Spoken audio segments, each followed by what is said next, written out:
One of my favorite stories from my early days in ministry are, and I've shared this with you before, but I really love it. And I won't tell you his real name to protect the innocent here, but I'll call him Little Billy. He was quite a character. He was a mischievous little boy that was a part of our church in Leavenworth, Kansas. And he was, at this time that it happened, he was 3 years old. So his mom was a single mom, so she didn't have a babysitter for him this particular evening when we were having class, so she brought little Billy with her.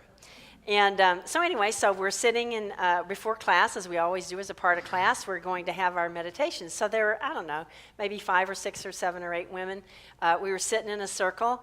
We had lit the Christ candle, and it was sitting there over on a table. And we had turned the lights out. It was fairly dark, it was night. And so we were meditating, and Billy was actually being pretty quiet, which was amazing, for him. But anyway, so we were meditating, and we were, getting into our prayer time, and all of a sudden, we heard this sound, this, because he blew out the candle. And then we didn't hear anything for a minute, and then he says, Mom, it's dark in here. And we all laughed. Because he scared himself, right? He blew the light out. And then she did what a loving mother would do, right? She drew him to her and held him and said, it's all right. It's all right. I can relate to that, can you? Sometimes I blow out the light. And yet God is always there drawing me to God and saying, it's okay. It's okay. Yeah, you blew out the light.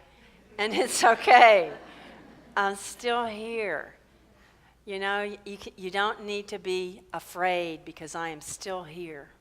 Now, what we know, of course, is that you can't ever really blow out the Christ light. When I'm talking about light here, I'm talking about that light inside of us that is God's presence. And in unity, we talk about that as the Christ, the individualization. God individualized as each of us, as every human being. The whole universe is an expression of God. And we speak of the God presence in people as the Christ. You can't ever, quote, blow out the Christ, really. But what we can, what you can blow out, right? What can you blow out? Your awareness, that's right. You can blow out your awareness of God's presence. And so the spiritual life, the spiritual development in our lives, our spiritual growth is not really about developing the Christ. That's the paradox. The Christ itself is whole and complete. Within us, we are whole and complete. What we are developing is our consciousness of that, our awareness of that, our ability to think that way, our ability to experience that way, our ability to shine that light in the world. That's what we're developing. And so we are always expanding that ability to shine that light, to experience the light, and to express the light.